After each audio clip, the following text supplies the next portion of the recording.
Hi வணக்கம். இன்னைக்கு இந்த வீடியோவில் பார்த்தீங்கன்னா ஐபிடி டிசீஸ் இருக்கிறவங்களுக்கு, அதாவது க்ரோன்ஸ் கொலிட்டிஸ், இந்த ரெண்டு டிசீஸ் இருக்கிறவங்களுக்கு எந்த மாதிரி ஃபுட்லாம் சாப்பிடலாம் அப்படிங்கிற பற்றின வீடியோ தான் இது. நான் ஒரு 1 இயர்க்கு முன்னாடி ஒரு வீடியோ போட்டிருந்தேன். அதாவது ஐபிடியிலேருந்து நான் எப்படி சர்ஜரி வரைக்கும் போயிட்டு அதுக்கப்புறம் ஃபுட்னால எப்படி கண்ட்ரோல் பண்ணிட்டு இருக்கேன் இந்த டிசீஸ் அப்படின்னு சொல்லிட்டு ஒரு வீடியோ போட்டிருந்தேன். ஸோ அந்த வீடியோவை பார்த்தீங்கன்னா நிறைய பேர் கேட்க ஆரம்பிச்சிருந்தாங்க. நிறைய பேர் கமெண்ட்ஸில் கேட்க ஆரம்பிச்சிருந்தாங்க. இந்த மாதிரி நீங்கள் என்ன மாதிரி ஃபுட் எடுக்கிறீங்க, ஃபுட்டில் கண்ட்ரோல் பண்ண முடியுமா அப்படின்னு சொல்லிட்டு நிறைய டவுட்ஸ் எல்லாம் கேட்டிருந்தாங்க. ஃபுட்டோட கம்ப்ளீட் லிஸ்ட் நான் கொடுக்கலான்னு சொல்லியிருக்கேன். ஆக்சுவலாக இது கொடுக்கறனால நான் ஒரு டயட்டிஷியனோ நியூட்ரிஷனிஸ்டோ இல்லை ஒரு டாக்டரோ கிடையாது. நானும் ஒரு ஐபிடி பேஷண்ட்டாக இருந்தவ தான். அதுலேருந்து நான் இப்போ ரெமிஷனில் இருக்கேன். அதாவது ஃபுட்னால ஃபுல்லாகவே கண்ட்ரோல் பண்ணிட்டு இருக்கேன் நான். ஸோ என்னோட ப்ராக்டிக்கல் எக்ஸ்பீரியன்ஸை உங்களோட ஷேர் பண்ணிக்கிட்டா உங்களுக்கும் யூஸ்ஃபுல்லாக இருக்குன்றதுக்காக தான் இந்த வீடியோ நான் பண்ணிட்டு இருக்கேன். நான் சொல்கிற ஃபுட் லிஸ்ட்லாம் பார்த்துட்டு நீங்கள் உங்கள் டாக்டரோட கன்சல்ட் பண்ணிட்டு ஸோ அவரோட ஒப்பீனியன் கேட்டதுக்கு அப்புறம் நீங்கள் இந்த டயட்டை ஸ்டார்ட் பண்ணுங்க. இதுக்கான ஃபுட் லிஸ்ட்டை நம்ம பார்க்கறதுக்கு முன்னாடி இந்த ஐபிடினா என்ன அப்படிங்கறது ஒரு சின்ன இன்ட்ரடக்ஷன் மாதிரி நான் சொல்லிடுறேன். இந்த ஐபிடிங்கிறது என்னன்னா இரிட்டபிள் பவுல் டிசீஸ். ஸோ இந்த டிசீஸ் அதனோட கண்டிஷன் எப்படி இருக்கும்னு நான் சொல்லிடுறேன். அதாவது சிறுகுடல் பெருகுடல் ரெண்டு இருக்கு இல்லையா, அதான் ஸ்மால் இன்டெஸ்டைனில் அது பார்த்தீங்கன்னா க்ரோன்ஸ் டிசீஸ் அப்படின்னு சொல்லுவாங்க. இதுவே பெருகுடல் லார்ஜ் இன்டெஸ்டைனில் வந்ததுன்னா அது என்ன சொல்லுவாங்கன்னா கொலிட்டிஸ், அல்சரேட்டிவ் கொலிட்டிஸ் அப்படின்னு சொல்லுவாங்க. ஸோ இந்த என்ன நடக்கும் இந்த டிசீஸ் அப்படின்னா நம்ம இன்டெஸ்டைன் ஃபுல்லாக என்ன ஆகும் அப்படின்னா இன்ஃப்ளமேஷன் நடந்திருக்கும். இன்ஃப்ளமேஷன்னா அப்படியே வீங்கி இருக்கும், அதாவது புண்ணு மாதிரி ஆயிருக்கும். இன்னும் கரெக்டாக சொல்லணும்னா என்ன ஆகும்னா அப்படியே குட்டி குட்டி குட்டியாக ஹோல்ஸ் மாதிரி ஃபார்ம் ஆயிருக்கும். அந்த நம்மளோட இதில் குடல் பகுதியில் பார்த்தீங்கன்னா குட்டி குட்டியாக ஹோல்ஸ் மாதிரி ஃபார்ம் ஆயிருக்கும். சீவ் மாதிரி சல்லடை மாதிரி இருக்கும். அதனால என்ன ஆகும்னா அந்த ஃபுட் பார்ட்டிகல்ஸ்லாம் பிளட் ஸ்ட்ரீமோட அதை டைஜஷன் ஒழுங்காக நடக்கிறதுக்கு முன்னாடியே பிளட் ஸ்ட்ரீமில் பாஸ் ஆகிறதுக்கான வாய்ப்புகள் இருக்குது. ஸோ நான் ஏன் இந்த கண்டிஷன் பற்றி சொல்கிறேன் அப்படின்னு பார்த்தீங்கன்னா அப்போ தான் நான் ஏன் சில ஃபுட்டை அவாய்ட் பண்ணணும், ஏன் சில ஃபுட்டை எடுத்துக்கணுன்றதுக்கான ரீசன் அப்போ தான் உங்களுக்கு புரியும். ஸோ இந்த மாதிரி இருக்கிறனால ஸோ அதுக்கு தகுந்த மாதிரி ஃபுட்ஸை நம்ம எடுத்துக்கணும். இது மட்டும் இல்லாமல் இந்த குடல் பகுதியில் என்ன ஆகும்னா நமக்கு எல்லாருக்குமே தெரியும், நம்ம குடலில் அதாவது ஃபுட் இந்த ட்ராக்ல ஸ்டார்டிங்லேருந்து எண்ட் வரைக்கும் பார்த்தீங்கன்னா இந்த கட்டில் ஃபுல்லாகவே மைக்ரோப்ஸ் இருக்குது. அதாவது குட் பாக்டீரியாவும் இருக்கும், பேட் பாக்டீரியாவும் இருக்கும். ஸோ இதை தான் என்ன சொல்லுவாங்க, கட் மைக்ரோபயோம் அப்படின்னு சொல்லுவாங்க. இந்த குட் அண்ட் பேட் பாக்டீரியா பார்த்தீங்கன்னா ரெண்டுமே பேலன்ஸ்டாக இருக்கும். இல்லை அதாவது இதனோட கண்டிஷன் அந்த பேட் பாக்டீரியா அதிகமாகும் போது என்ன நடக்கும் அப்படின்னா நமக்கு அந்த கட்டில் இன்ஃப்ளமேஷன் நடக்க ஆரம்பிக்கும். ஸோ இதுதான் இதனோட கண்டிஷன், இந்த ஐபிடியோட கண்டிஷன். ஆக்சுவலாக இது எதனால வருது அப்படின்னு சொல்லிட்டு இன்னுமே இந்த மெடிக்கல் வேர்ல்டுக்கு இன்னும் சரியான காரணங்கள் இன்னும் சொல்ல மாட்டேங்கிறாங்க. அதாவது நிறைய விதத்தில் வரலாம் அப்படின்னு சொல்றாங்க. ஸ்ட்ரெஸ்னால வரலாம், இல்லை ஃபுட் ஹேபிட்ஸ்னால வரலாம், லைஃப் ஸ்டைல்னால வரலாம், இல்லை ஜெனட்டிக்காவே வரலாம், இல்லை என்விரான்மெண்ட் ரீசன்னாலையும் வரலாம் அப்படின்னு சொல்லிட்டு நிறைய ஃபேக்டர்ஸ் சொல்லியிருக்காங்க. ஆனால் என்ன சொல்றாங்கன்னா இது கம்ப்ளீட் ட்ரீட்மெண்ட் கிடையாது. நம்ம கண்ட்ரோல் பண்ணலாமே தவிர இந்த டிசீஸை, ஆனால் ட்ரீட்மெண்ட் கிடையாது அப்படின்னு சொல்றாங்க. ட்ரீட்மெண்ட்னு பார்த்தீங்கன்னா ஒன்று ஸ்டீராய்ட்ஸ் தான் பாசிபிலிட்டி அப்படின்னு சொல்றாங்க. ஸ்டீராய்டு தான் எடுக்கணும்னு சொல்லிட்டு. ஆனால் நம்ம ஸ்டீராய்டு லைஃப் லாங்காக எடுத்துட்டு இருக்க முடியாது. ஏன்னா ஸ்டீராய்டு ஒரு குறிப்பிட்ட அளவுக்கு தான் எடுக்கணும். இல்லைன்னா என்ன ஆகும்னா நம்மளோட கம்ப்ளீட்டாக நம்மளோட இம்யூன் சிஸ்டமே ஷட் டவுன் ஆகிடும். ஸோ நம்ம ஈஸியாக வேற மற்ற டிசீஸ் எல்லாம் வரதுக்கு சான்சஸ் இருக்கு. ஸோ அதனால நம்ம என்ன பண்ணணும்னா அந்த ஃபுட் மூலயமாவே நம்ம முடிஞ்ச வரைக்கும் கண்ட்ரோல் பண்ண பார்க்கணும். அதுவும் முக்கியமாக இனிஷியல் ஸ்டேஜில் இருக்கிறவங்களுக்கு இந்த ஃபுட்டை நீங்கள் கண்ட்ரோல் பண்ணுறது நீங்கள் ஸ்டார்டிங்லேயே பண்ண ஆரம்பிச்சிங்கன்னா உங்களுக்கு சீக்கிரமாகவே இதில் நீங்கள் வெளியே வந்துடலாம். சரி, இப்போ நான் அதனோட கம்ப்ளீட் லிஸ்ட்டே சொல்லிடுறேன் உங்களுக்கு. ஃபுட் எதனால எடுத்துக்கலாம், எடுக்க வேண்டாம்னு சொல்லிட்டு இப்போ நம்ம பார்க்கலாம். ஃபர்ஸ்ட் இதுக்கு என்னென்னலாம் எடுக்கக்கூடாது அப்படின்னு சொல்லிடுறேன். ஃபர்ஸ்ட் நம்பர் 1 என்னன்னா gluten. அதாவது glutன்ங்கிறது ஒரு கைண்ட் ஆஃப் ஒரு புரோட்டீன். அது எங்க இருக்கும் அப்படின்னு பார்த்தீங்கன்னா வீட்டில் மைதா, பார்லி, ஓட்ஸ் இதுல எல்லாமே இருக்கும். ஸோ இந்த வீட் பேஸ்ட் ப்ராடக்ட்ஸ், அதாவது மைதாவாக இருந்தாலும் சரி, வீட்டாக இருந்தாலும் சரி, வீட்டு, ஓட்ஸு, அப்புறம் பார்லி, இது 3 சம்மந்தப்பட்ட ப்ராடக்ட்ஸ், அதுலேருந்து வர ப்ராடக்ட்ஸ் எதுவுமே எக்காரணத்தை கொண்டும் நீங்கள் சாப்பிடவே கூடாது. ஏன்னா அது கெடுதல் அப்படின்னு கிடையாது. அந்த புரோட்டீன் இன்டெஸ்டைனில் பாஸ் ஆகும் போது என்ன ஆகும்னா பயங்கர இரிட்டேஷன் இருக்கும், டைஜஸ்ட் பண்ண முடியாது. அந்த கண்டிஷன் நம்மளோட இன்டெஸ்டைன் இருக்கிற நிலைமையில, அந்த குடல் இருக்கிற நிலைமையில நம்மளால டைஜஸ்ட் பண்ண முடியாது. ஸோ அது இன்னும் என்ன பண்ணும், அதிகப்படுத்தும், அந்த இன்ஃப்ளமேஷனை அதிகப்படுத்திடும். ஸோ அதனால என்ன பண்ணணும், அந்த gluten ப்ராடக்ட்ஸை அவாய்ட் பண்ணணும். அடுத்தது வந்து மில்க், நம்ம நார்மலாக எடுக்கிற மில்க் அண்ட் மில்க் ப்ராடக்ட்ஸ், அதாவது பாலும் பால் சார்ந்த உணவுகளும், அதாவது ஈவன் தயிர், மோர், சீஸு எதுவுமே எடுக்கக்கூடாது. ஏன் அப்படின்னா சில பேரால வந்து அந்த லாக்டோஸை வந்து டைஜஸ்ட் பண்ண முடியாது. பால் தயிர்ல இருக்கிற லாக்டோஸை வந்து டைஜஸ்ட் பண்ண முடியாது. அது வந்து நம்ம இன்னும் வந்து ஸ்ட்ரெஸ் ஆட் பண்ற மாதிரி இன்டெஸ்டைனுக்கு. அதனால இந்த மில்க் அண்ட் மில்க் பேஸ்ட் ப்ராடக்ட்ஸை தவிர்த்துடுங்க.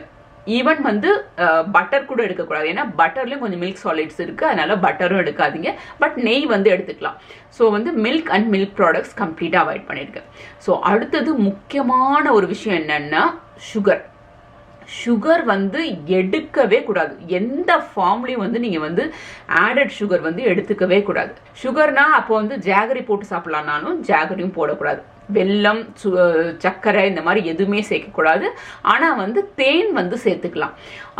தேன் வந்து சேர்த்துக்கலாம். ஆனால் வந்து நீங்கள் தேன் வாங்கும் போது வந்து அது சுத்தமான தேனா அப்படின்னு சொல்லிட்டு பார்த்து வாங்க. இந்த கடையில் பாட்டிலில் விற்கிறதெல்லாம் வாங்காதீங்க. ஏன்னா அதில் வந்து எப்படியாவது கொஞ்சம் பர்சன்டேஜாவது வந்து சுகர் வந்து ஆட் பண்ணிடுவாங்க. அதனால கடையில் விற்கிறத விட்டுட்டு இந்த மலை தேன் வந்து கிடைக்கும் இல்லையா, அந்த மாதிரி வேணா வாங்கி வச்சுக்கிட்டு எதுலையாவது உங்களுக்கு ஆட் பண்ணணும் அப்படின்னா நீங்கள் வந்து கொஞ்சமாக ஆட் பண்ணி வந்து சாப்பிட்டுக்கலாம். அதுவும் நீங்கள் வந்து ஹனி வந்து அலவுட் தானே அப்படின்னு சொல்லிட்டு அதையும் எக்கச்சக்கமாக எடுக்க ஆரம்பிக்காதீங்க. ஏன்னா அதுலேயும் ஒரு விதமான சுகர் இருக்கனால வந்து டைஜஸ்ட் பண்ண முடியுமே தவிர அதிகமாக எடுத்தால் அதுவும் வந்து இன்டெஸ்டைனுக்கு வந்து பிரச்சனை ஏற்படுத்தும். அதனால வந்து அளவோடு பயன்படுத்தலாம். தேன் வந்து அளவோடு பயன்படுத்தலாம். அதுவும் மலை தேனா இருந்தால், சுத்தமான 100% தேனா இருந்தால் நீங்கள் வந்து யூஸ் பண்ணலாம். அதுக்கப்புறம் வந்து பார்த்தீங்கன்னா ரா ஃபுட், அதாவது ரா வெஜிடபிள்ஸ், அதாவது நம்ம கேரட்டு சில பேர்லாம் வந்து அப்புறம் சாண்ட்விச்லலாம் வச்சு இந்த இதெல்லாம் சாப்பிடுவாங்க இல்லையா, லெட்யூஸ், கேபேஜ்லாம் அந்த மாதிரி சாப்பிடுவாங்க இல்லையா. ஸோ அந்த மாதிரி எதுவுமே குக் பண்ணாத ஃபுட்ஸ், சமைக்காத உணவுகளை எடுக்கவே கூடாது. நல்லா சமைச்சிருக்கணும், நல்லா வெந்திருக்கணும் அந்த சாப்பாடு. அப்போ தான் வந்து நீங்கள் சாப்பிடணும். எந்த வெஜிடபிள்ஸாக இருந்தாலும் நல்லா குக் பண்ண வெஜிடபிள்ஸை தான் சாப்பிடணும். அந்த வெஜிடபிள்ஸ்லையும் பார்த்தீங்கன்னா நிறைய நார்ச்சத்து இருக்கிற வெஜிடபிளை வந்து நீங்கள் அவாய்ட் பண்ணிடணும். ஃபார் எக்ஸாம்பிள் அவரைக்காய், பீன்ஸ், இதுலலாம் பார்த்தீங்கன்னா உங்களுக்கே தெரியும், அந்த பச்சை காய்கறியிலே பார்த்தீங்கன்னா உங்களுக்கு வந்து அது உடைக்கும் போதெல்லாம் பார்த்தீங்கன்னா வந்து நல்லா நாராக வரும் இல்லையா. அந்த மாதிரி நார்ச்சத்து மிகுந்த காய்கறியை வந்து சாப்பிடக்கூடாது. நார்ச்சத்து அதிகமாக நீங்கள் எடுக்கும் போது என்னன்னா அதுவும் வந்து இன்டெஸ்டைனில் இருக்க வந்து அந்த பாக்டீரியா, ஏற்கனவே நமக்கு வந்து குட் பாக்டீரியா வந்து கம்மியாக இருக்கு இல்லையா. ஸோ அதனால வந்து சரியாக வந்து டைஜஸ்ட் பண்ண முடியாது. டைஜஸ்ட் பண்ணாத பட்சத்தில் என்ன ஆகும் அப்படின்னா வந்து அது வந்து இரிட்டேஷன் உண்டாகும் இன்டெஸ்டைனில். அதனால ரா ஃபுட்ஸ் எடுத்துக்கூடாது. குக் பண்ண வெஜிடபிள்ஸ்லேயே வந்து அதிக நார்ச்சத்து உள்ள காய்கறிகளை வந்து சாப்பிடக்கூடாது. அடுத்தது வந்து ஃப்ரூட்ஸ் எடுத்துக்கலாமா அப்படின்னா, ஃப்ரூட்ஸ் வந்து எப்படி எடுத்துக்கணும் அப்படின்னா, அதாவது விதை இல்லாத ஃப்ரூட்ஸ் தான் சாப்பிடணும். அதே மாதிரி விதையும் இருக்கக்கூடாது, அதனோட ஸ்கின்னும் வந்து நீங்கள் சாப்பிடக்கூடாது. ஏன்னா ஸ்கின்னும் வந்து டைஜஸ்ட் பண்ண முடியாது, அதுவும் வந்து இரிட்டேஷன் உண்டாக்கும். அதனால ஸ்கின்னும் இருக்கக்கூடாது. அதாவது இப்போ ஒரு ஆப்பிள் உங்களுக்கு வேணும் சாப்பிடணும் அப்படின்னா நீங்கள் என்ன பண்ணணும்னா அதனோட தோலை வந்து நல்லா சீவிட்டு அது உள்ள இருக்கிற கொட்டையும் எடுத்துட்டு அதுக்கப்புறம் நீங்கள் வந்து ஆப்பிளை வந்து சாப்பிடலாம். என்ன கேட்டால் வந்து பழத்திலே வந்து நல்லா நீங்கள், அதாவது இதுக்கு இந்த டிசீஸ் உள்ளவங்களுக்கு வந்து ஏற்ற பழம் அப்படி எது அப்படின்னு பார்த்தீங்கன்னா வந்து பனானா தான் சொல்லுவேன், வாழைப்பழம் தான். அதுவும் வாழைப்பழம் பார்த்தீங்கன்னா நல்ல கனிஞ்ச பழமாக இருக்கணும், நல்லா பழுத்து இருக்கணும். கனிஞ்சு இந்த தோல்லாம் வந்து பார்த்தீங்கன்னா நிறைய பிளாக் கலர் ஸ்பாட்ஸ் வந்துருக்கணும். அப்போ தான் வந்து நல்லா கனிஞ்சதுன்னு அர்த்தம். ஸோ நல்லா கனிஞ்சதுன்னாவே பார்த்தீங்கன்னா உங்களுக்கு வந்து அந்த சுகர்லாம் வந்து ஈஸியாக டிசால்வ் ஆகக்கூடிய சுகர், ஈஸியாக வந்து டைஜஸ்ட் பண்ணக்கூடிய சுகர்ஸ் அதில் இருக்கிறது. ஸோ அந்த மாதிரி வந்து நீங்கள் எடுத்துக்கலாம். அது மாதிரி சில பேருக்கு வந்து நைட் ஷேட் வெஜிடபிள்ஸ் அப்படின்னு சொல்லக்கூடிய சில வெஜிடபிள்ஸ் வந்து ஒத்துக்காது. அதாவது வந்து இது சில பேருக்கு தான். எந்த மாதிரின்னா இந்த கத்திரிக்காய், அப்புறம் வந்து கொடமிளகா, ஜென்ரலாகவே மிளகா, அந்த மாதிரிலாம் பார்த்தீங்கன்னா வந்து சில பேருக்கு வந்து ஒத்துக்காது. ஸோ அந்த மாதிரி இருக்கிறத வந்து நீங்கள் கொஞ்சம் அவாய்ட் பண்ணு. நீங்கள் ஒரு நாள் சாப்பிட்டு பாருங்கள். இப்போ கத்திரிக்காய் வந்து சாப்பிட்டு பாருங்கள். சாப்பிட்டுட்டு ஒரு 2 days டைம் கொடுங்க. உங்களுக்கு எந்த பெயினும் வரல, உங்களுக்கு வந்து அதனால எந்த ஒரு டிஸ்கம்ஃபர்ட்டும் இல்லை அப்படின்னு நீங்கள் நினச்சிங்கன்னா அதுக்கப்புறம் சேர்த்துக்கலாம் நீங்கள் உங்களோட ஃபுட்டில். ஸோ இது எல்லாமே வந்து ஒரு பர்சனோட இதை பொறுத்து தான் இருக்குது. நான் சொல்கிறது வந்து ஒரு ஜென்ரல் லிஸ்ட்டு. இது எல்லாமே வந்து இரிட்டேஷன் உண்டாகக்கூடிய ஃபுட் அப்படின்னு சொல்லிட்டு நான் ஒரு ஜென்ரல் லிஸ்ட் தான் கொடுக்குறேன். இதில் வந்து சில பேருக்கு வந்து நான் சொல்கிற லிஸ்ட்லேயே கூட நீங்கள் அவாய்ட் பண்ணிவிட்டு நான் இன்க்ளூட் பண்ணணும்னு சொல்கிறேன் இல்லையா, அந்த ஃபுட்லேயே சில பேருக்கு வந்து இரிட்டேஷன் இருந்தாலும் இருக்கலாம். நீங்கள் வந்து ஒவ்வொரு ஃபுட்டாக தான் வந்து இன்ட்ரடியூஸ் பண்ணணும் உங்களுக்கு. ஸோ நான் இப்போ எடுக்கிற எல்லா ஃபுட்டுமே வந்து பார்த்தீங்கன்னா எனக்கு வந்து என்னோட நியூட்ரிஷனிஸ்ட் சொன்னது, ப்ளஸ் வந்து அது மட்டும் இல்லாமல் நான் ஒரு 2 புக்கை பார்த்து படித்து அதுலேருந்து நாலேஜ் கெயின் பண்ணதுக்கு அப்புறம் தான் நான் உங்ககிட்ட சொல்கிறேன். அது 2 புக் என்னன்னு நான் உங்களுக்கு சொல்கிறேன். ஒன்று வந்து பார்த்தீங்கன்னா பிரேக்கிங் தி விஷியஸ் சைக்கிள் அப்படிங்கிற ஒரு புக்கு. இதில் பார்த்தீங்கன்னா கம்ப்ளீட்டாக அதாவது என்ன நடக்குது ஐபிடி டிசீஸ் இருக்கவங்களுக்கு அந்த இன்டெஸ்டைனில் என்னென்னலாம் நடக்குது, அது எப்படி வந்து பிரேக் பண்ணி நம்ம வந்து நல்லபடியாக நம்மளோட ஹெல்த்தி கண்டிஷனுக்கு ரிவர்ஸ் ஆகலாம் அப்படின்னு சொல்கிறது இது கம்ப்ளீட்டாக கொடுத்துருப்பாங்க. உங்களுக்கு இந்த புக்கு கிடைச்சா வாங்கி படித்து பாருங்கள். நான் வந்து இதனோட டீட்டெயில்ஸை வந்து நான் டிஸ்கிரிப்ஷனில் கொடுக்குறேன். ஒன்று வந்து பிரேக்கிங் தி விஷியஸ் சைக்கிள் இந்த புக்கு, அதுக்கப்புறம் இன்னொன்று வந்து eating right for a bad gut அப்படின்னு சொல்லிட்டு இந்த புக்கு. ஸோ இந்த 2 புக்லையும் நான் படித்து தான் இதை படித்து நான் ஒரு கம்ப்ளீட் லிஸ்ட் எடுத்து நான் அது மாதிரி தான் நான் வந்து ஃபாலோ பண்ணிட்டு இருந்தேன் நான் ஃபர்ஸ்ட். ஸோ அந்த லிஸ்ட்டை பேஸ் பண்ணி தான் நான் உங்களுக்கு வந்து இப்போ இந்த வீடியோவில் எல்லாமே நான் வந்து சொல்லிட்டு இருக்கேன். அப்புறம் பார்த்தீங்கன்னா கீரை வந்து நமக்கு தெரியும் எவ்வளோ சத்து நிறைஞ்சதுன்னு, ஆனால் கீரை கூட ஒத்துக்காது. இந்த மாதிரி இருக்கும் போது எனக்குலாம் வந்து கீரை சாப்பிட்ட உடனே வந்து வயிறு வலி வந்து ரொம்ப அதிகமாகும். ஸோ கீரை கூட சாப்பிடக்கூடாது. நமக்கு வந்து கீரை இலை தானே, அதில் என்ன நார்ச்சத்து இருக்கணும்னு நினைக்கிறோம், ஆனால் அதில் ரொம்ப நார்ச்சத்தும் இருக்குது. அதனால வந்து கண்டிப்பாக வந்து இரிட்டேஷன் ஆகும் வந்து இன்டெஸ்டைனில். அதனால கீரை வந்து சேர்த்துக்காதீங்க. அதே மாதிரி கார்ன் அதாவது சோளம் அது வந்து சாப்பிடக்கூடாது. அதே மாதிரி கார்ன் அண்ட் கார்ன் ப்ராடக்ட்ஸ், அதாவது நிறைய இதுலெல்லாம் பார்த்தீங்கன்னா சூப்பர் மார்க்கெட்டில் வந்து நிறைய இந்த சாசஸ் ட்ரெஸ்ஸிங்ஸ் எல்லாம் வந்து நிறைய இருக்கும். அதாவது இந்த சாலட் ட்ரெஸ்ஸிங் அதெல்லாம் பார்த்தீங்கன்னா வந்து ஹை ஃப்ரக்டோஸ் கார்ன் சிரப்லாம் வந்து நிறைய ஆட் பண்ணியிருப்பாங்க. ஸோ அதெல்லாம் வந்து எடுக்கவே கூடாது. இட்ஸ் வெரி பேட் ஃபார் கட்டு. அதனால வந்து நீங்கள் எடுக்கவே கூடாது. இந்த சோள மாவு, அதுக்கப்புறம் வந்து இந்த சாலட் ட்ரெஸ்ஸிங்லாம் போட்டுருக்கு பார்த்தீங்களா, அது எந்த ஃபுட் ப்ராடக்ட்ல லேபிளில் பார்த்தீங்கன்னா ஹை ஃப்ரக்டோஸ் கார்ன் சிரப் அப்படின்னு போட்டிருந்தாலும் அந்த ப்ராடக்ட் வந்து நீங்க யூஸ் பண்ணவே கூடாது. டீ காஃபி எடுக்கவே கூடாது. ஸோ பால் தான் எடுக்கல, நாங்கள் பிளாக் டீ பிளாக் காஃபி எடுக்கலாமா அப்படின்னு கேட்டீங்கன்னா கட்டாயமா எடுக்கக்கூடாது. ஏன்னா இந்த கண்டிஷன் இருக்கிறவங்களுக்கு பார்த்தீங்கன்னா அசிடிட்டியும் இருக்கும், கொஞ்சம் இல்லை நல்லாவே இருக்கும் அசிடிட்டி. ஸோ அதனால நீங்க டீ காஃபி அதாவது பிளாக் டீ பிளாக் காஃபி கூட எடுக்கக்கூடாது. அதே மாதிரி ஸ்பைஸ் லெவல் காரம் வந்து சமைக்கும் போது வந்து முடிஞ்ச வரைக்கும் வந்து கம்மியான காரத்தில் சாப்பிடுங்க. அதே மாதிரி நட்ஸ்னா வந்து இந்த பாதாம், பிஸ்தா, முந்திரி, அதுக்கப்புறம் நம்மளோட ஈவன் வந்து பீனட்ஸ் கூட, அதாவது கிரவுண்ட் நட்ஸ் கூட வந்து சாப்பிடக்கூடாது. நட்ஸ் வந்து சாப்பிடாதீங்க. அப்புறம் முக்கியமா soda in any form, soda வரட்டும், நிறைய இருக்கு இல்லையா கூல்ட்ரிங்க்ஸு, அதான் ஆல்ரெடி சொல்லிட்டேன் சுகர் வந்து எடுக்கவே கூடாதுன்னு. ஸோ சுகர் எடுக்கக்கூடாதுனாவே வந்து கூல்ட்ரிங்க்ஸும் நோன் வந்துடுது. அதில் முக்கியமாக வந்து இந்த சோடா கார்பனேட்டட் ட்ரிங்க்ஸ் கட்டாயமாக எடுக்கக்கூடாது. அதில் வந்து நீங்கள் வந்து 0 சுகர் இதெல்லாம் இருக்குல்ல, அது எடுக்கலாமான்னு கேட்காதீங்க. தயவு செஞ்சு எடுக்கவே கூடாது. அது வந்து சுத்தமாக வந்து நல்லது கிடையாது கட்டுக்கு. அதனால எடுக்காதீங்க. அது இந்த ஃபுட் லிஸ்ட் கொடுத்தேன் இல்லையா, இதெல்லாம் நீங்கள் அவாய்ட் பண்ணும் போது என்ன ஆகும்னா அந்த இன்டெஸ்டைனுக்கு நீங்கள் வந்து டைம் கொடுக்குறீங்க ஹீல் ஆகிறதுக்கு. நம்ம பாடியே வந்து நம்மளை ஹீல் பண்ணுறதுக்கான பவர் இருக்குது. நீங்கள் இந்த ஃபுட்டெல்லாம் வந்து நீங்கள் அவாய்ட் பண்ணும் போது அதுக்கு ஒரு டைம் கொடுக்குறீங்க. அந்த டைம் கொடுக்கும்போது தானாக வந்து ஹீல் ஆக ஆரம்பிக்கும். அதே மாதிரி டாக்டர் வந்து உங்களுக்கு வந்து இந்த அசிடிட்டி வந்து லெவல் ஜாஸ்தியாக இருந்தால் உங்களுக்கு வந்து ஒரு மருந்து வந்து ஒரு டேப்லெட் வந்து ப்ரிஸ்கிரைப் பண்ணியிருப்பாங்க. ஸோ எனக்கு வந்து பார்த்தீங்கன்னா ஒமிப்ரசோல் அப்படிங்கிறது ஒன்று கொடுத்தாங்க. நம்ம யூஸ்வலாக வந்து நம்ம கடையில் வந்து நம்ம நாமளே வந்து வாங்குவோம் இல்லையா, ஆன்டாசிட் டேப்லெட்ஸ் வாங்கி போடுவோம் இல்லையா. ஸோ இந்த லைக் ஜெலுசில்லாம் வாங்கி போடுவோம் இல்லையா, அந்த மாதிரி ப்ரிஸ்கிரைப் பண்ண மெடிசன் இருக்கும், டாக்டர்ஸ் கொடுத்துருப்பாங்க அசிடிட்டிக்குன்னு சொல்லிட்டு. அது வந்து நீங்க வந்து நிறைய நாளுக்கு வந்து எடுக்கக்கூடாது. கண்டினியூஸா வந்து நிறைய நாளைக்கு எடுக்கக்கூடாது. ஷார்ட் டேர்முக்கு வேணா யூஸ் பண்ணலாம். மேக்ஸிமம் 1 மந்த்துக்கு மேல எடுக்காதீங்க. அதுக்கப்புறம் நீங்க அதுக்கு மேல நீங்க எடுத்துட்டு இருக்கீங்க அப்படின்னா உங்க டாக்டர்கிட்ட கேட்டு கொஞ்சம் உங்களோட இது வந்து டோஸை வந்து கம்மி பண்ணி தர சொல்லுங்க. கொஞ்சமா அதை ஸ்டாப் பண்ண ட்ரை பண்ணுங்க. ஆனா ஸ்டாப் பண்ணும் போது கண்டிப்பா கஷ்டமா இருக்கும், ஒரு மாதிரி ஏத்தடிச்சுட்டே இருக்கும் உங்களுக்கு. ஆனாலும் வந்து அது கட்டாயமா வந்து ஸ்டாப் பண்ணிடுங்க. அதாவது உங்களோட டாக்டரோட அட்வைஸோட எவ்வளவு டோஸ் குறைக்கலாம்னு கேட்டுட்டு கொஞ்சமா வந்து குறைச்சு ஸ்டாப் பண்ணிடுங்க. ஏன்னா வந்து அது கண்டினியூஸா எடுத்தா வந்து ரொம்ப வந்து நம்மளோட அந்த இன்டெஸ்டைனுக்கு வந்து ரொம்பவே வந்து டேமேஜ் பண்ணி கொடுக்கும். அதனால வந்து தயவு செஞ்சு வந்து அதாவது அசிடிட்டிக்காக வந்து பிரிஸ்கிரைப்டு மெடிசன் ஏதாவது கொடுத்துருக்காங்களான்னு உங்க டாக்டர்கிட்ட கேட்டுட்டு அதோட டோசேஜை வந்து குறைச்சி முடிஞ்ச வரைக்கும் கம்ப்ளீட்டா ஸ்டாப் பண்ண பாருங்க. நான் சொன்ன இந்த லிஸ்ட் எல்லாமே வந்து இருக்கவே கூடாது. உங்களோட பிளேட்ல பாத்தீங்கன்னா இதெல்லாம் எதுவுமே இருக்கவே கூடாது. இதெல்லாம் வந்து பிசிக்கலா நம்ம சொல்றது. இது இல்லாம ஒரு முக்கியமான விஷயம் என்ன அப்படின்னா ஸ்ட்ரெஸ் லெவல் வந்து அதாவது முடிஞ்ச வரைக்கும் இல்லை, ஸ்ட்ரெஸ் ஃப்ரீயாக நீங்கள் இருந்தால் மட்டும்தான் நீங்கள் வந்து இந்த நோயிலிருந்து முழுசாக வந்து குணமடைஞ்சு வெளியே வர முடியும். ஸோ ஸ்ட்ரெஸ் இது என்ன பண்ணுது அப்படின்னு சொல்லி நீங்கள் கேட்டிங்கன்னா, ஸ்ட்ரெஸ் தான் ஒரு மேஜர் ஃபேக்டர் ஆட்டோ இம்யூன் டிசீஸ்க்கு. ஃபஸ்ட்டு உங்கள் ஹெல்த் தான் முக்கியம். ஹெல்த்தை தவிர வேறு எதுவுமே முக்கியம் கிடையாது. அதனால் இந்த ஸ்ட்ரெஸ் எல்லாம் தயவு செஞ்சு ஒதுக்கி வைங்க. அதாவது ஏதாவது மெடிடேஷன் பண்ணுங்க, இல்லைனா வந்து உங்களுக்கு பிடிச்ச விஷயங்கள்ல நீங்கள் வந்து இன்வால்வ் ஆக ஆரம்பிங்க கொஞ்சம் கொஞ்சமாக. அப்படி பண்ணும் போதே வந்து பார்த்தீங்கன்னா ஸ்ட்ரெஸ் வந்து குறைய ஆரம்பிச்சிடும். பாசிட்டிவ் தாட்ஸோடு இருந்தீங்கன்னாவே வந்து நீங்கள் என்ன பண்ணலாம்னா இந்த ஸ்ட்ரெஸ் லெவலை குறைச்சிடலாம். ஸ்ட்ரெஸ் லெவலை குறைச்சாவே வந்து உங்களோட இந்த டிசீஸ் லெவல் வந்து பாதி இம்ப்ரூவ் ஆகிடும்.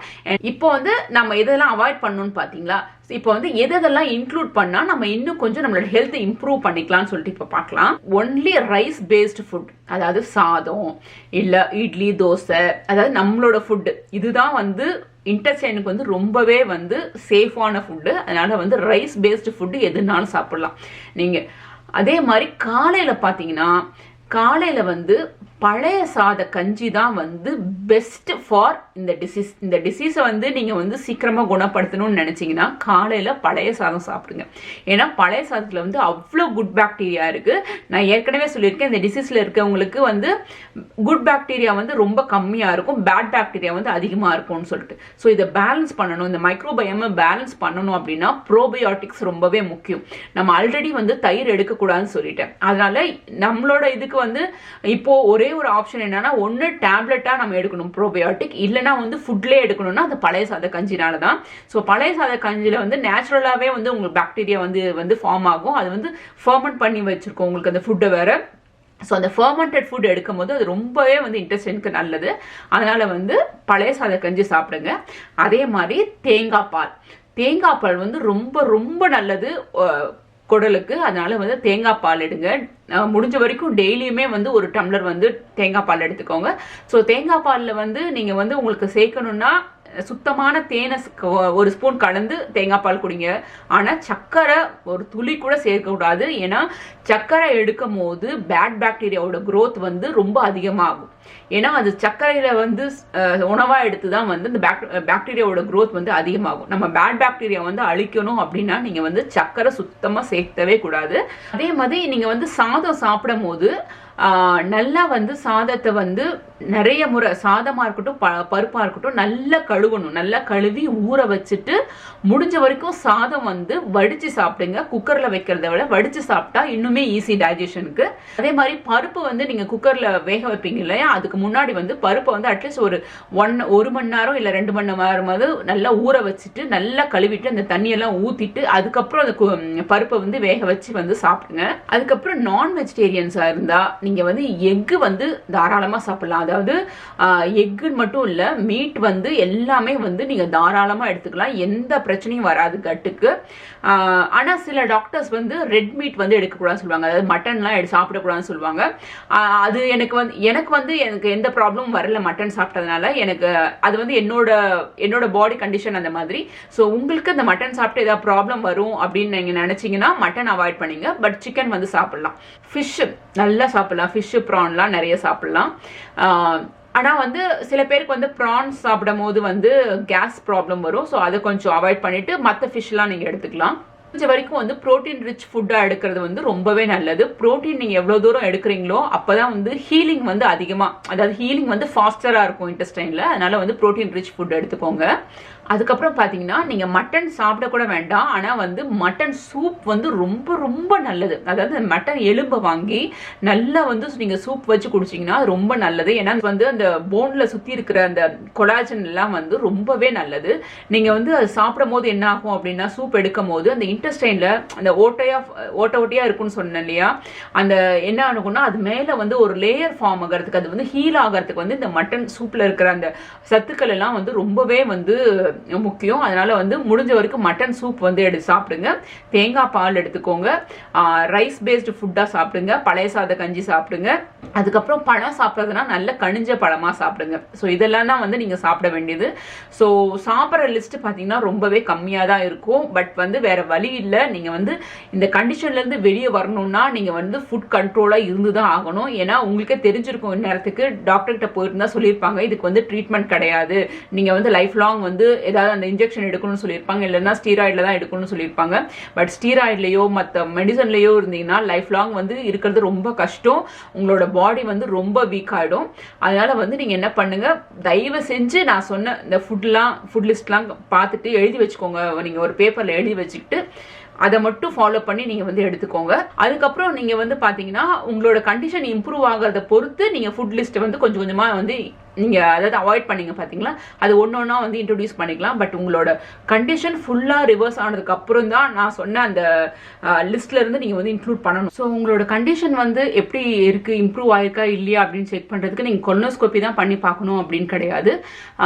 கால்ப்ரோடக்டின் அப்படின்னு சொல்லிட்டு ஒரு டெஸ்ட் இருக்குது. அந்த டெஸ்ட் எடுத்து பார்த்தாவே வந்து உங்களுக்கு இன்ஃப்ளமேஷன் இருக்கா இல்லையான்னு தெரிஞ்சிடும். இது இல்லாமல் நான் வந்து இப்போ என்ன ஃபுட் எடுக்கணும் என்ன எடுக்கக்கூடாதுன்னு சொல்லி நம்ம பார்த்துட்டோம். இது இல்லாமல் சில சப்ளிமெண்ட்ஸ் வந்து நம்ம எடுக்கணும். அதாவது உணவு மூலமா கிடைக்காத ஒரு சில விஷயங்களை நம்ம டேப்லெட்ஸ் மூலமா தான் எடுத்தாகணும். ஸோ இப்போ நான் கொடுக்குற சப்ளிமெண்ட்ஸையும் வந்து நீங்கள் உங்கள் டாக்டர் கிட்ட கேட்டுட்டு நீங்கள் வந்து எடுக்க ஆரம்பிங்க. ஃபர்ஸ்ட் வந்து மல்டிவைட்டமின்ஸ்லையும் பார்த்தீங்கன்னா அது வந்து gluten ஃப்ரீயா இல்லையா அப்படின்னு சொல்லிட்டு செக் பண்ணிட்டு நீங்கள் வாங்குங்க. நெக்ஸ்ட் வந்து vitamin D. So vitamin D வந்து இங்கே தான் எங்களுக்கு தான் பிரச்சனை. ஏன்னா வந்து 6 months விண்டரில் இருப்போம், 6 months தான் சம்மர். எங்களுக்கு சன்லைட்டே வந்து நாங்கள் வெளியே போக முடியும். அதனால நாங்கள் விட்டமின் டி கட்டாயமாக எடுத்தாகணும். உங்களோட விட்டமின் டி லெவலை செக் பண்ணிவிட்டு உங்களுக்கு கம்மியாக இருந்ததுன்னா நீங்கள் விட்டமின் டி டேப்லெட்டும் எடுத்துக்கோங்க. ஏன் அப்படின்னா இந்த கண்டிஷன் இருக்கும் போது பார்த்தீங்கன்னா விட்டமின் டியோட லெவல் வந்து ரொம்ப ரொம்ப லோவாக இருக்கும். ப்ளஸ் நீங்கள் அனிமிக்காவும் இருப்பீங்க. ஏன்னா வந்து அப்சார்ப்ஷன் சரியா இல்லாதனால கண்டிப்பா அனிமிக்காவும் இருப்பீங்க. அதனால அயன் டேப்லெட் எடுக்கணும், மல்டிவைட்டமின்ஸ் எடுக்கணும். வைட்டமின் டி வந்து லெவல் செக் பண்ணிட்டு டாக்டர்ஸ் கிட்ட கேட்டு எவ்வளோ டோசேஜ் எடுக்கணும், எவ்வளோ யூனிட் எடுக்கணும்னு கேட்டுட்டு எடுங்க வைட்டமின் டி. அடுத்தது வந்து பார்த்தீங்கன்னா அந்த ஒமேகா 3 கேப்சூல்ஸும் வந்து எடுக்கணும். ஆனால் உங்கள் டாக்டர்கிட்ட கேட்டுட்டு எடுங்க. நான் சொல்கிறது எல்லாமே வந்து நான் எடுத்துகிட்டு இருக்கிறது, என்னோட நியூட்ரிஷனிஸ்ட் வந்து எனக்கு ரெக்கமெண்ட் பண்ணதை நான் உங்ககிட்ட சொல்லிட்டு இருக்கேன். இது வந்து நீங்கள் உங்கள் டாக்டர்கிட்ட கேட்டுட்டு நீங்கள் எடுக்கலாமா, உங்கள் கண்டிஷனை கேட்டுட்டு நீங்கள் எடுக்கலாமான்னு கேட்டதுக்கப்புறம் நீங்கள் வந்து இதெல்லாம் எடுக்க ஆரம்பிங்க. அண்டு முக்கியமான விஷயம், நம்ம பால் சார்ந்த பொருட்கள் எல்லாம் எதுவுமே சாப்பிடக்கூடாதுன்னு சொல்லிட்டோம். ஸோ நீங்கள் வந்து வீக்காக இருக்கிறனால நீங்கள் வந்து ஓகே நான் உடனே வந்து இந்த ஹெல்த் ட்ரிங்க்ஸ் எல்லாம் எடுக்கலாமா, பூஸ்ட், ஹார்லிக்ஸ், காம்ப்ளான் அப்படிலாம் எடுக்கலாமான்னு சொல்லி கேட்பீங்க. கட்டாயமா எடுக்கக்கூடாது. ஏன்னா எல்லாத்துலயுமே வந்து மால்ட் இருக்கு. இந்த மால்ட் எக்ஸ்ட்ராக்ட் இருக்கிற எந்த பொருளுமே எடுக்கக்கூடாது. அதனால வந்து ரொம்ப கேர்ஃபுல்லா இருங்க. சொல்ல போனா என்ன கேட்டா நீங்க வந்து பேக்கேஜ்டு ஃபுட் அது எனி ஃபார்ம் வந்து சாப்பிடவே சாப்பிடாதீங்க. உங்க கண்டிஷன் வந்து ஃபுல்லா கியூர் ஆகி நீங்க வெளியே வர வரைக்கும் எந்த பேக்கேஜ் ஃபுட்டும் சாப்பிடாதீங்க. அதே மாதிரி ஃப்ரைட் ஃபுட்ஸும் கட்டாயமா சாப்பிடாதீங்க. ஃப்ரைட் ஃபுட்ஸ் வந்து ஆயிலி, அந்த ஆயில் கண்டென்ட் அதிகமா இருக்கனால அது இன்ஃப்ளமேஷன் இன்னும் அதிகப்படுத்த தான் செய்யுமே தவிர குறைக்காது. அதனால ஃப்ரைட் ஃபுட்ஸும் வந்து அவாய்ட் பண்ணிடுங்க. எல்லாமே வந்து ஹோம் குக்டு மீல்ஸா சாப்பிடுங்க. ரைஸ் பேஸ்ட் ஃபுட்டா சாப்பிடுங்க. ஃபர்மெண்டட் ஃபுட் அதாவது பழைய சாத கஞ்சி கட்டாயமா டெய்லி எடுத்துக்கோங்க. தேங்காய் பால் இதெல்லாம் வந்து எடுத்துக்கோங்க. நான் சொன்ன ஃபுட் லிஸ்ட் எல்லாமே வந்து எடுத்துக்கோங்க. கண்டிப்பா இதுல இருந்து வெளியில வரலாம். அதுக்கு நானே ஒரு எக்ஸாம்பிள். அது ஸ்டார்டிங் ஸ்டேஜ்ல இருக்கவங்க ரொம்பவே நீங்க ஸ்ட்ரிக்டா ஃபாலோ பண்ணீங்கன்னா ரொம்ப ஈஸியா இதுல இருந்து வந்து வெளியில வந்துடலாம்.